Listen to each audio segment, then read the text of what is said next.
I was hoping you could help me to figure out how I can tell my mother that I no longer feel comfortable moving her into my home after some recent events revealed a major misalignment of what I consider some pretty core values. Ooh, tell me, why was she going to move in? Well, my mom is financially unstable. She lived with her mother for a long time up until my grandmother passed away, and my mom has been able to kind of live on her own for a few years through her employment and through other means that she's able, but she has lost her job and has some physical problems where she's not able to work full time anymore, and she just doesn't bring in enough to live on her own. And I have told her for years that, she'll never be without a home, that as long as I have a home, she'll have a home. And now I'm feeling conflicted in that. And I was hoping you could help me. Yeah. What happened that you just flipped that switch and you were like, no, that's not going to happen? This is an ad for BetterHelp. I talk to hurting people for a living, and yes, I can help out folks in tiny chunks of time here on the internets, but often more help is needed. That's why I recommend people go to therapy. And if you're thinking about therapy, try BetterHelp. It's 100% online, so it's affordable and convenient. They've got over 30,000 therapists, and they're great at finding just the right one for you. Visit betterhelp.com/Delony for 10% off your first month. What happened that you just flipped that switch and you were like, no, that's not going to happen? Well, I have a young adult niece, my mother's granddaughter, who she was due to have her second abortion. And this came to light. My mom called me when I was on the road and mentioned that she was going to be taking my niece that afternoon to have her second abortion. And I was shocked. And I knew that this had happened before. And when it did happen, I prayed on it, and I promised myself that I would say something, that I would reach out to my niece and do whatever I could to try to convince her otherwise, and to explore support and some other avenues to save her baby. And when my mom failed to reach out to any of the people that love my niece and who could potentially support or help her, when she just decided to go ahead and take her to do that, I remember my mother holding my babies, and I can't, it's like, this can't be the same person. And so I'm just feeling so conflicted. And I did speak to my mother since writing you. And tell me how that went.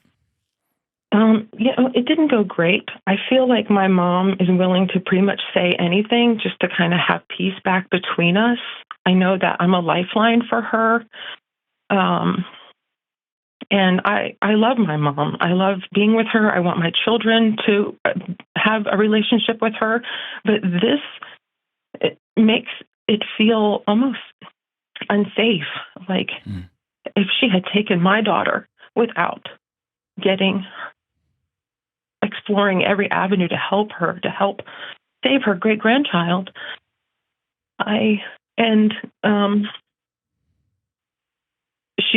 she kind of stands on, she's doubling down. She says it's not her place. It wasn't her place that it's my niece's decision. And I agree, it's her choice. But my mom feels it wasn't her place to reach out beyond, I don't know, to anyone, it seems. And I just feel like, darn it. This is one of those, I think this is the reason, or one of the reasons why this is such a flashpoint issue, which is you have people on one side of the building saying, hey, I cannot participate in the death of a child. And then you have somebody on the other side saying, in this adult, your niece, in her moment of need, I'm not going to leave her stranded. I will be here with you. And in your mind, you go to, I have a picture of my mother holding my kid. And your mother may also have pictures of herself standing so alone in certain scary moments of her life. Yes. And so you end up having a war, but two people are holding different pictures in their mind. That's what makes this so complex. It's so black and white on either side. Yeah. Right? And so the question I think for you is, you may be having a conversation about this unborn child, and your grandmother, or your mom, is having a conversation about her own terrified, scared to death 22-year-old self. Yeah. Right? And y'all just looking at the exact same issue from different places. The question you have to answer is, there is, what I thought you were going to say was you found out your mom has like a major drug addiction or something. Like there's an ongoing behavior and presence that I cannot have in my house for the safety of me and my kids. Right. This sounds like, and I don't want to distill it so much, but a punishment. You did this thing, and that disqualifies you from this thing I was going to give you. And here's the deal. You can 100% do it because it's your house. And if there's a secondary issue here, or maybe it's a first tier issue, which is, I can't put you in proximity to my kid because you have proven to me that if one of my kids comes to you, you will default to them and not to their support network. That's a legitimate concern. It just happened right in front of you. Yeah. But it's getting to the deeper thing, which is, I don't want her here because she did this thing and I can't forgive her for it. Or in your mind, I can't reward you with the room in my home for it. If that's the case, own that fully. Or if it is, you have set a precedent now, let's take abortion off the table because it's such a third rail topic. It is. She bought beer for other teenagers somewhere, and she can't figure out that it's wrong. She just wants them to have a good time. And you're like, Mom, I can't bring you into this house. I've got teenagers here. Yeah, that was her. That was kind of her way of thinking growing up. Was, you're better off to do it here than somewhere else. There you go. And so you're looking at the same problem from two totally different issues, and it's why we're having so much division culturally right now. It's because at some point, one person or the other has to go around the issue and sit with the person next to them and either say, I can't be in your life because you did this thing. You crossed a line that you can't uncross. Yeah. Or I definitely want to be in her life and want us to be part of our lives. I just don't. I feel hesitation in welcoming that into my home. All right, when you say that, what is loving. When you say that? Yeah. Is it I can't welcome somebody who is pro-choice into my house? I can't invite somebody who would, when a young adult, I don't know how old this your niece is, but when a young adult is reaching out for help that doesn't bring in everybody and just tries to solve it on her own, like what's the I can't bring that into my house? What is that? Be specific. That for me is her unwillingness to seek support, to seek the people support. And when I'd mentioned that in our telephone call, she said, well, what were you going to do? You weren't going to help her. And that, for me, was like heartbreaking because it's like, I feel like she doesn't even know me. It's like, of course I would help her. I would reach out. I would do internet searches and find, and she says that, my niece is in a bad financial way. She does not take good care of herself. And that she wouldn't be able to support a pregnancy. I challenge that. I think that she would be able to. I know that it would be hard, but I think that, I'm trying to think about her in the future and like her child and adoption and an open adoption. But, and it comes down to it. I just feel like it's not my place to say, but at the same time, like if it were my daughter, like that's our lineage, that's our family. And like it goes against what I feel is inherent in us to protect our family. Okay. So go one layer deeper. Can we go one layer deeper beneath this? Mm-hmm. How many times over the course of the last 30 years has your mom completely blown you off?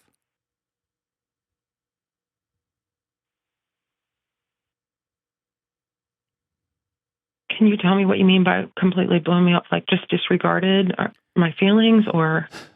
I'm trying to think of no, let me say it like this. This woman who is your mom now, you've been struggling with your relationship with her since you were little, fair? Yes. Okay. And you've made a whole bunch of really clear decisions over the years to not be like that. Fair? Yes. And now, are you married? Yes. Okay. You have a good marriage? I do. Okay. You worked your butt off for that good marriage because you didn't have a picture of what one even looked like. Fair? That is true. Okay. You have made choice A, choice B, choice C, all the way to choice Z. And your life is bearing the fruit of that. You have a good marriage. Y'all aren't worried about where your next meal is going to come from. If one of y'all was to get laid off, y'all would be okay because you got each other. You have a relationship with your daughter that you dreamed of having with your mom. Fair? I'm trying, yes. Okay. And so pretend you were a car mechanic for 25 years and everyone in the community came to you for car care. And then you got your mom over here that's like, I ain't going to you. You're just going to lecture me about the brakes. That's devastating. Because the fruit of how hard you have worked is right there, and your neighbors eat from that tree, and your kids eat from that tree, and your own freaking mom won't.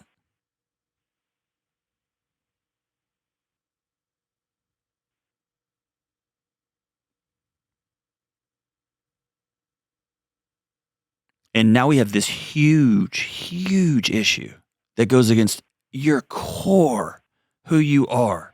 We take care of the kids in our line. And she's like, nah, I'm going to take my car somewhere else.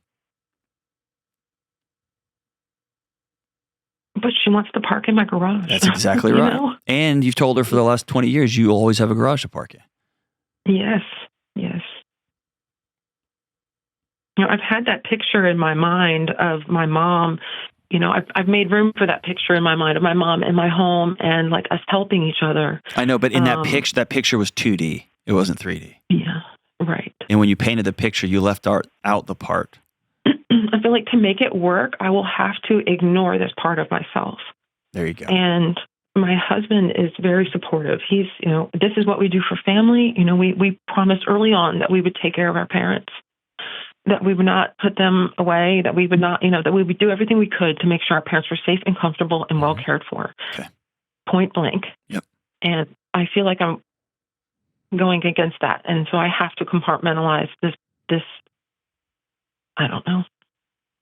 And so anytime I get stuck in an either or position, I always force myself to back up. I have to take this job or not take this job. I have to move here or I have to not ever move again, right? Anytime I back myself into a corner like that of an either or, I force myself through an exercise of putting at least 3 to 5 other variables on the table. And they might be nuts, but I at least force myself. And what that exercise proves to me is I'm not backed into an either or. And so here's what some of those might be for you. Okay. We can get you a 1-bedroom apartment, and we're going to do that for 24 months. But you can't be here. We are going to cover your health insurance, but you can't come here. You can come here, and if this particular X, Y, or Z happens in my house, then you are choosing as an adult to leave my home. So I'm going to bring you here, but I have to fully be myself in this house. But forget the abortion issue. I don't think, like talking to you now, I think her moving in brings you all the way back to 12-year-old you. I've always been the peacekeeper in the house. That's right. So I've witnessed a lot with my siblings, and that more so their struggles with my mom. Mm-hmm. I've always just kind of like gone along to get along, and nothing ever seemed like important enough to really rail against her. This, however, just feels so much heavier than anything else, and I can't.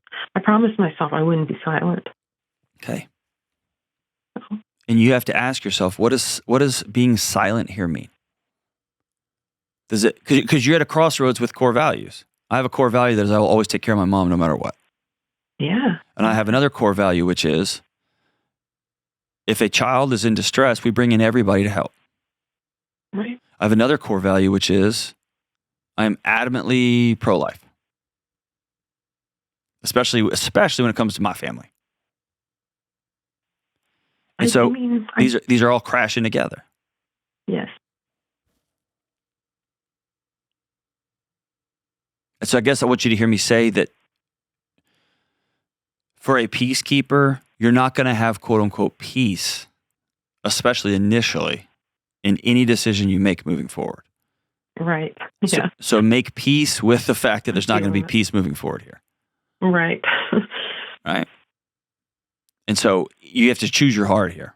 I think if I was in your same situation, I would be honest about, and I intentionally, nobody knows where I stand on a lot of these quote unquote issues because I care a lot about the hurting person in front of me. So I'm not making an issue statement. I'm saying if there was some things in my life that violated core values, I'm going to be honest. What I hear, the deepest fear is this big flashpoint thing with taking care of your niece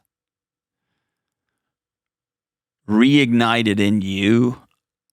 I'm about to bring this woman into my home and she's going to have direct access to her granddaughter, my daughter, and I can't give her access to another child again because I've worked too hard. I've seen too much of the damage this woman leaves in young people, with my sister who refuses to talk to her, my other sibling who is in and out of jail. And so this is a moment where the fantasy, that 2D picture you had created, you had painted for yourself, which is one big happy family, it proved yet again, this isn't one big happy family. And then we got to grieve like bloody hell that picture that we painted because it's not true, it's not real. And now we got to paint another one. And that's where dumping these things out on the table and somebody who's awesome, whether it's a couple of good girlfriends or your husband, can hold it with you while you just kind of, it's like I'm dumping out puzzle pieces and you're kind of separating them into the ends, into the middles, and the picture of the giraffe and the picture of the lion. You're separating these pieces out, and that's you just kind of sifting through your values. Who are we as a house gonna be? And we are somebody who fill in the blank. And that sounds to me like y'all might be somebody who's going to spring for half of a one-bedroom apartment. Or someone who's going to spring for a one-bedroom apartment for this many months. But I can't have you around my daughter. I'm not going to put her through what I've spent 25 or 30 years healing from. And it's still right in front of me. I just saw it happen with something else. Or you say, one of my values is I can be deeply disgusted by somebody and they can still pull up to a seat at my table. That's when your value's cool. Knock your lights out. But I want you to own the depth of it and understand there's not going to be just a lot of, when you come up with this quote unquote next right move. The next right move is often very painful. The next right move is often uncomfortable. And that's what I see in your future here. Values are tough, especially when those we love and have promised ourselves we'd take care of crash up against them. It's the messiness.